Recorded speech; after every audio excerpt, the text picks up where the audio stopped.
ಮಾರನೆಯ ದಿನ ಬೆಳಗ್ಗೆ ಆ ಎಲ್ಲ ಬ್ರಾಹ್ಮಣರು ಕೂಡ ಯುಧಿಷ್ಠಿರ ಬೇಡ ಅಂತ ಹೇಳಿದ್ರೂ ಕೂಡ ನಿನ್ನ ಜೊತೆಗೆ ನಾವು ಬಂದೇ ಬರ್ತೀವಿ ಅಂತ ಹೇಳಿ ಹಠವನ್ನು ಹಿಡಿದಾಗ ಅವರಿಬ್ಬರಿಗೂ ನಡೆಯುವಂತಹ ಒಂದು ಸಂವಾದವನ್ನು ನಾವು ನೋಡಿದ್ವಿ.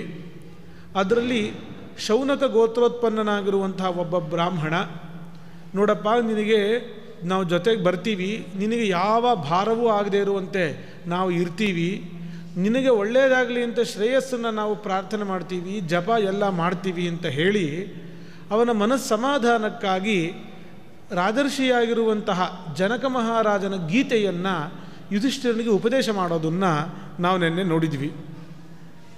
ಆ ಒಂದು ಜನಕರಾಜನ ಗೀತೆಯಲ್ಲಿ ಯಾವುದೇ ಒಬ್ಬ ವ್ಯಕ್ತಿಗೆ ಎರಡು ವಿಧವಾಗಿರುವಂತಹ ಕ್ಲೇಶ ಬರುತ್ತೆ. ಒಂದು ದೇಹಕ್ಕೆ ಸಂಬಂಧಪಟ್ಟದ್ದು ವ್ಯಾಧಿ, ಮನಸ್ಸಿಗೆ ಸಂಬಂಧಪಟ್ಟದ್ದು ಆಧಿ. ಈ ಆಧಿ ವ್ಯಾಧಿಗಳ ಪರಿಹಾರವನ್ನು ಮನುಷ್ಯ ಹೇಗೆ ಮಾಡಿಕೊಳ್ಬೇಕು ಅಂತ ಹೇಳಿ ಆ ಉಪಾಯವನ್ನು ಹೇಳಲಿಕ್ಕೆ ಶುರು ಮಾಡಿದ್ದನ್ನು ನೋಡಿದ್ವಿ. ಅದರಲ್ಲಿ ಆಧಿಯ ಬಗ್ಗೆ ನಾವು ನಿನ್ನೆ ವಿಚಾರವನ್ನು ನೋಡ್ತಾ ಇದ್ವಿ.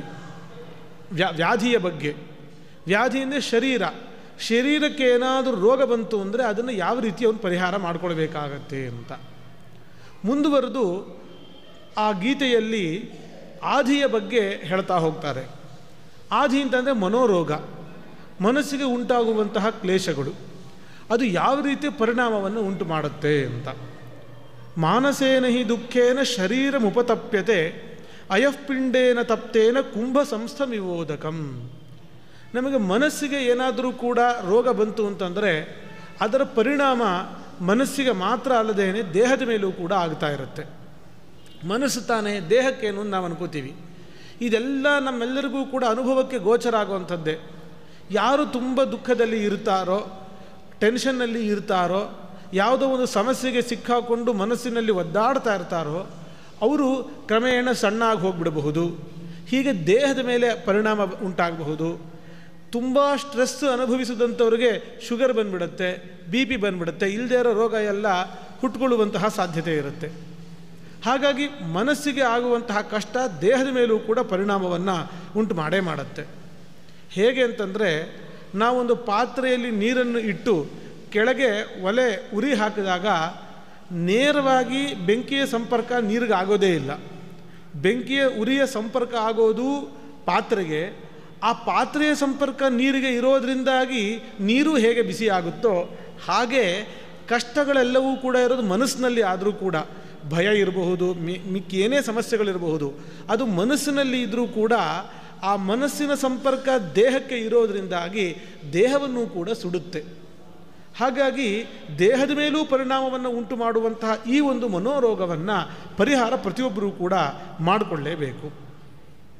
ಈಗ ದೈಹಿಕ ರೋಗಕ್ಕೆ ಪರಿಹಾರ ಏನು ಅದನ್ನು ನಾವು ನೋಡಿದ್ವಿ. ಅದಕ್ಕೆ ವೈದ್ಯರು ಅದಕ್ಕೆ ಒಳ್ಳೆಯ ಹಿತವಚನಗಳನ್ನು ಹೇಳಿ, ಧೈರ್ಯದ ಮಾತುಗಳನ್ನೆಲ್ಲ ಹೇಳಿ ಅವನಿಗೆ ಔಷಧಿಗಳನ್ನೆಲ್ಲ ಕೊಡ್ತಾರೆ. ಔಷಧಿ, ಪಥ್ಯ ಇವುಗಳಿಂದ ದೈಹಿಕ ರೋಗ ಪರಿಹಾರ ಆಗೋದಾದರೆ ಮನೋರೋಗ ಪರಿಹಾರ ಹೇಗೆ? ಮನೋರೋಗಕ್ಕೆ ಇರುವ ಔಷಧಿ ಯಾವುದು ಅಂತಂದರೆ ಅದು ಒಂದೇ ಜ್ಞಾನ. ಜ್ಞಾನ ಅನ್ನುವಂತಹ ಔಷಧಿಯಿಂದಾಗಿ ಮನೋರೋಗವನ್ನು ಪರಿಹಾರ ಮಾಡಿಕೊಳ್ಬೇಕು. ಅದಕ್ಕೆ ಈಗಲೂ ಕೂಡ ಕೌನ್ಸೆಲಿಂಗ್ ಅಂತ ಹೇಳಿ ಮಾಡ್ತಾರೆ. ಯಾರು ತುಂಬ ಡಿಪ್ರೆಷನ್ನಲ್ಲಿರ್ತಾರೋ, ದೊಡ್ಡ ಸಾಲದ ಸುಳಿಯಲ್ಲಿ ಸಿಕ್ಕಾಕ್ಕೊಂಡಿರಬಹುದು, ಮಕ್ಕಳ ಬಗ್ಗೆ ಚಿಂತೆ ಇರಬಹುದು, ಏನೋ ಒಂದು ಸಮಸ್ಯೆ ಇರಬಹುದು, ಅವರೆಲ್ಲರಿಗೂ ಕೂಡ ಒಬ್ಬರು ಒಳ್ಳೆ ತಿಳಿದವರಿಂದಾಗಿ ಒಂದಿಷ್ಟು ಉಪದೇಶವನ್ನು ಕೊಡಿಸಿ ಮನಸ್ಸಿಗೆ ಸಮಾಧಾನವನ್ನು ಹೇಳಿಸೋ ಕ್ರಮ ಇವತ್ತಿಗೂ ಕೂಡ ನಾವು ನೋಡ್ತೀವಿ. ಮಾನಸಂ ಶಾಮಯೇ ತಸ್ಮಾತ್ ಜ್ಞಾನೇನಾಗ್ನಿಮಿವಾಂಬುನ ಪ್ರಶಾಂತೆ ಮಾನಸೇಹ್ಯಸ್ಯ ಶಾರೀರಮುಪಶಾಮ್ಯತಿ. ಒಳ್ಳೆ ಜ್ಞಾನ ಬೇಕು. ತತ್ವಜ್ಞಾನಗಳಿಂದ ತತ್ವ ವಿಚಾರವನ್ನು ತಿಳ್ಕೊಳ್ಬೇಕು.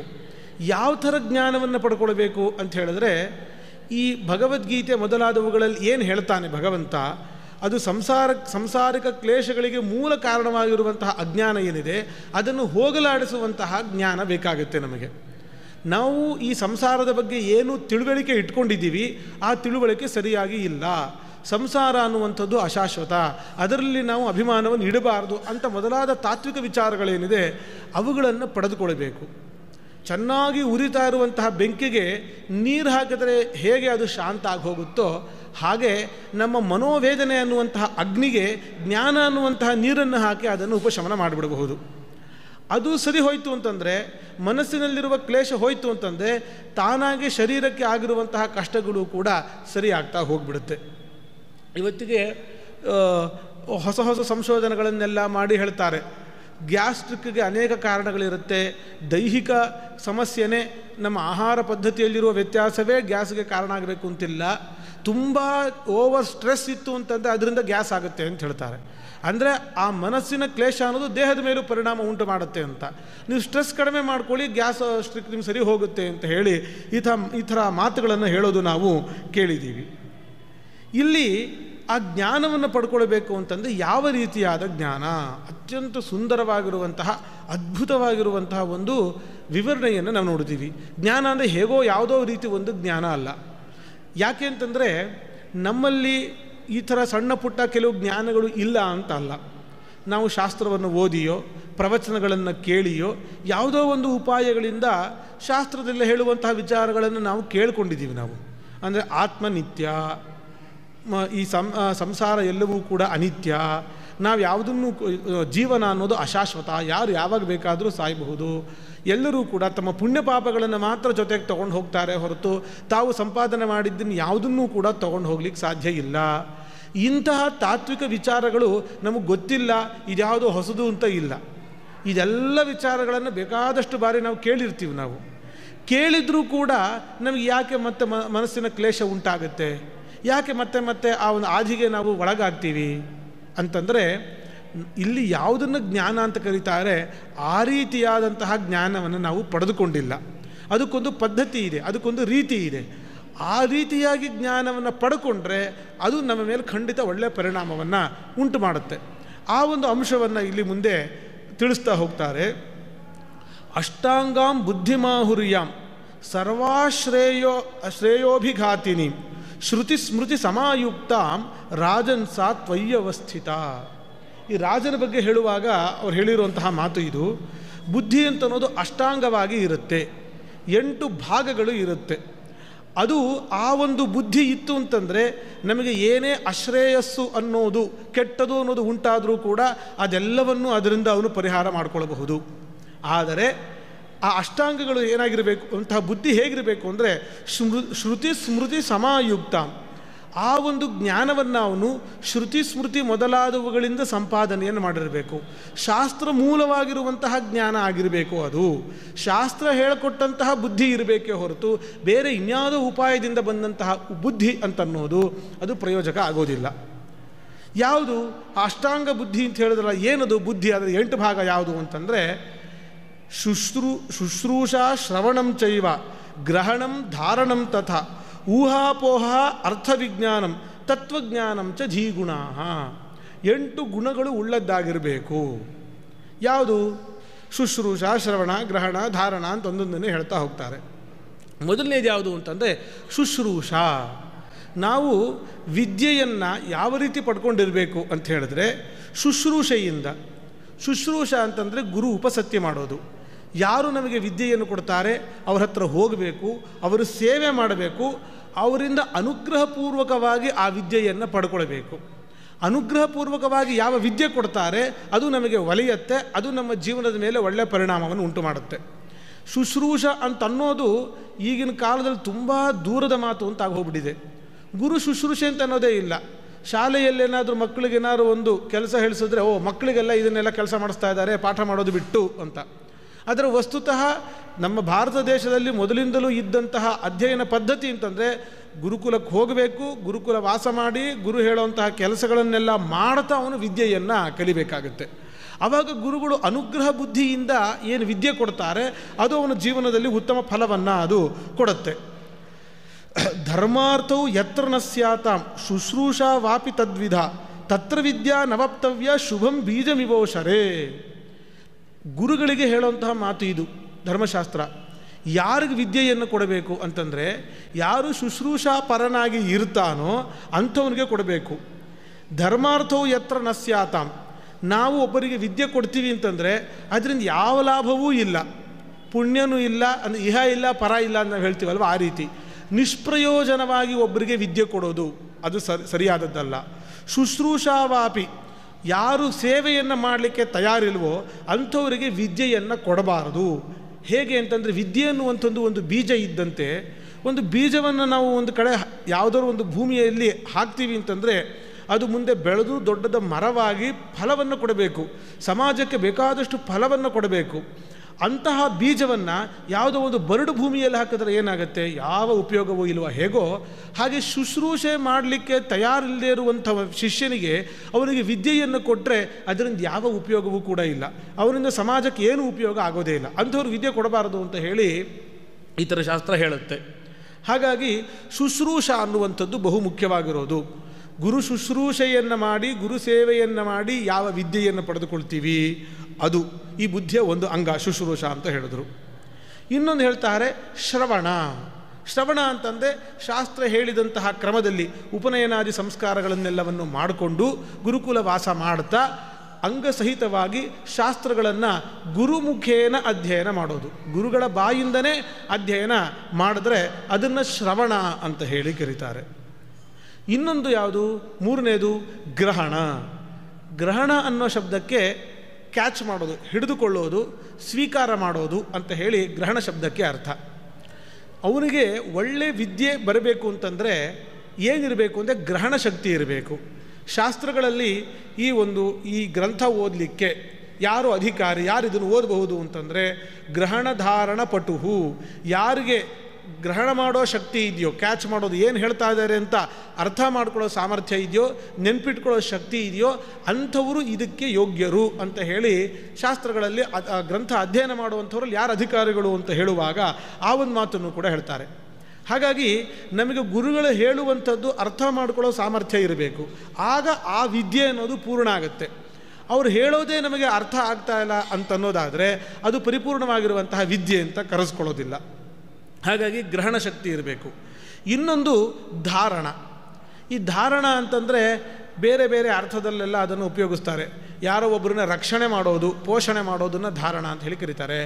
ಇನ್ನೊಂದು ಅಷ್ಟಾಂಗ ಯೋಗದಲ್ಲಿ ಒಂದು ಧಾರಣಾ ಅಂತ ಒಂದು ಇದೆ, ಖಂಡಸ್ಮೃತಿರ ಧಾರಣಾ ಸ್ಯಾತ್ ಅಂತ. ಭಗವಂತನನ್ನು ಸ್ವಲ್ಪ ಸ್ವಲ್ಪವಾಗಿ ಸ್ಮರಣೆ ಮಾಡ್ತಾ ಚಿಂತನೆ ಮಾಡೋದು ಅದೆಲ್ಲ ಇದೆ. ಆದರೆ ಇಲ್ಲಿ ಧಾರಣ ಇನ್ನೊಂದಿದೆ. ಧಾರಣ ಅಂದರೆ ಉಪವಾಸ ಅಂತ. ಈ ಧಾರಣೆ ಪಾರಣೆ ಮಾಡ್ತಾರೆ ಅಂತ ಹೇಳಿ ಕೇಳ್ತೀವಿ. ಒಂದು ದಿವಸ ಉಪವಾಸ, ಒಂದು ದಿವಸ ಪಾರಣೆ, ಹೀಗೆ ಮಾಡೋವಂಥದ್ದು. ಧಾರಣ ಅಂದರೆ ಉಪವಾಸ ಅನ್ನೋ ಅರ್ಥನೂ ಕೂಡ ಇದೆ. ಆದರೆ ಇಲ್ಲಿ ಧಾರಣ ಅಂತಂದರೆ ಅದನ್ನು ನೆನಪಿನಲ್ಲಿ ಇಟ್ಕೊಳ್ಳೋದು. ಯಾವುದನ್ನು ಅವರು ಪಾಠ ಮಾಡಿದಾರೋ ಅದನ್ನು ಮರೆತು ಬಿಟ್ಟರೆ ಆ ವಿದ್ಯೆ ಅಂತ ಅನ್ನೋದು ಉಪಯೋಗಕ್ಕೆ ಬರೋದಿಲ್ಲ. ನೋಡಿ ಯಾಕೆ, ಅದರಲ್ಲೂ ವಿಶೇಷವಾಗಿ ಶಾಸ್ತ್ರವಿದ್ಯೆಗಳಲ್ಲಂತೂ ಧಾರಣ ಶಕ್ತಿ ತುಂಬ ತುಂಬ ಮುಖ್ಯವಾಗಿ ಇರುವಂಥದ್ದು. ಕಾರಣ ಏನು ಅಂತಂದರೆ ಈ ವಿದ್ಯೆಯನ್ನು ಕಲಿಯೋದರ ಉದ್ದೇಶ ಏನಿರ್ತಾ ಇತ್ತು ಅಂತಂದರೆ ಆತ್ಮೋದ್ಧಾರ ಮತ್ತು ಸಮಾಜವನ್ನು, ಜನರನ್ನು, ತನ್ನ ಸುತ್ತಲೂ ಇರುವಂತಹ ಜನರನ್ನು ಉದ್ಧಾರ ಮಾಡೋದು ಉದ್ದೇಶ ಆಗ್ತಾ ಇತ್ತೇ ಹೊರತು ಒಳ್ಳೆಯ ಸಂಪಾದನೆ, ಅದರಿಂದ ಒಳ್ಳೆ ಮನೆ ಕಾರು ಎಲ್ಲ ತಗೊಂಡು ಒಳ್ಳೆ ಸುಖಮಯವಾಗಿರುವಂತಹ ಜೀವನ ಮಾಡೋದು ಉದ್ದೇಶ ಆಗ್ತಾ ಇರಲಿಲ್ಲ. ಯಾರಿಗೆ ಅದು ಮಾತ್ರ ಉದ್ದೇಶ ಆಗಿರುತ್ತೋ ಅವ್ರಿಗೆ ಈ ಧಾರಣ ಶಕ್ತಿ ಬೆಳೆಸ್ಕೋಬೇಕು ಅಂತಿಲ್ಲ. ಎಷ್ಟು ನೆನಪಿಟ್ಕೊಂಡ್ರೆ ಸಾಕು, ಎಕ್ಸಾಮ್ ಬರೆದು ಪಾಸಾಗೋಷ್ಟು ನೆನಪಿಟ್ಕೊಂಡ್ರೆ ಮಾತ್ರ ಸಾಕು. ಯಾರು ಅದನ್ನು ನೆನಪಿನ ಶಕ್ತಿಯನ್ನು ತಾನು ಓದಿದ್ದೆಲ್ಲವನ್ನೂ ನೆನಪಿಟ್ಕೊಳ್ಳೇಬೇಕು, ಮರಿಲೇಬಾರ್ದು ಅಂತ ಯಾರು ಇಟ್ಕೊಳ್ತಾರೆ ಅಂತಂದರೆ ಈ ವಿದ್ಯೆಯನ್ನು ಉಪಯೋಗಿಸ್ಕೊಂಡು ಮುಂದೆ ದೊಡ್ಡ ಸಂಶೋಧನೆ ಮಾಡಬೇಕು, ಸಮಾಜಕ್ಕೆ ಉಪಯೋಗ ಆಗುವಂಥದ್ದು ಏನೋ ಒಂದು ಕಂಡುಹಿಡಿಬೇಕು, ಮಾಡಬೇಕು ಅನ್ನೋ ಉದ್ದೇಶ ಇರುವಂಥವ್ರು ಮಾತ್ರ ಆ ನೆನಪಿಟ್ಕೊಳ್ಳೋದನ್ನು, ಆ ಶಕ್ತಿಯನ್ನು ಬೆಳೆಸ್ಕೊಳ್ತಾರೆ. ಹಾಗಾಗಿ ಧಾರಣ ಶಕ್ತಿ ಅನ್ನುವಂಥದ್ದು ಶಾಸ್ತ್ರದಲ್ಲಿ ತುಂಬ ಮುಖ್ಯ ಆಗುತ್ತೆ. ಶಾಸ್ತ್ರದಲ್ಲಿ ಹೇಗಿರುತ್ತೆ ಅಂತಂದರೆ ಯಾವುದೋ ಒಂದು ವಿಷಯ ನಾನು ಕಲಿತು ಬಿಡ್ತೀನಿ ಅಂತ ಅನ್ನೋಂಗಿಲ್ಲ. ಆ ಒಂದು ವಿಷಯ ಇನ್ಯಾವುದೋ ಒಂದು ಸಂದರ್ಭದಲ್ಲಿ, ಶಾಸ್ತ್ರದಲ್ಲಿ ಮತ್ತೊಂದು ಸಂದರ್ಭದಲ್ಲಿ ಯಾವುದೋ ಒಂದು ವಿಷಯವನ್ನು ನಿರ್ಣಯ ಮಾಡಲಿಕ್ಕೆ ಉಪಯೋಗಕ್ಕೆ ಬರುತ್ತೆ.